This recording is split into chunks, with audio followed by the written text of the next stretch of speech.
Ja som sa k reforme základného vzdelávania dostala až v čase, keď sa fúzovali vlastne priamo riadené organizácie. To bolo extrémne komplikované, vlastne som nikdy nič tak náročné nerobila. Tak som si samozrejme nevedela predstaviť, ako úspešné to bude, či budeme vedieť vôbec plniť tie nastavené kritériá, ktoré sme tam mali. Takže dnes je to naozaj super, je to prekvapenie.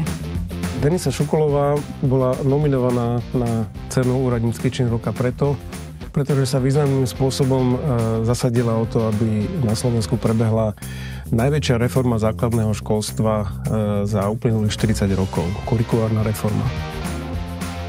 To, čo dokázala, by som označil ako tanec v minovom poli, pretože dokázala spojiť veľké množstvo protichodných záujmov a ľudí, ktorí nevždy mali dobré vzťahy, tak, aby tá reforma splnila svoj cieľ a aby bola úspešná.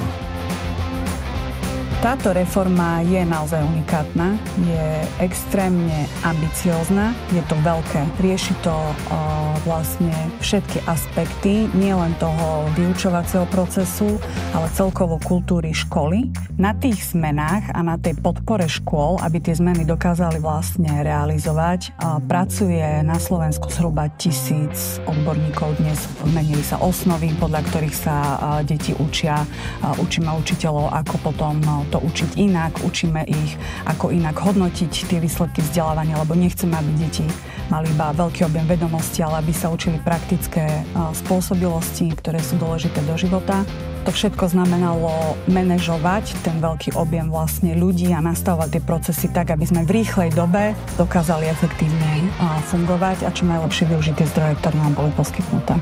Obrovská vec je to, že my sme v tomto období mali mať v implementácii, a to sme naozaj čakali, že sa nám to nepodarí, zhruba 600 škôl a je to takmer 1000 dobrovoľne. To považujeme za naozaj veľký úspech.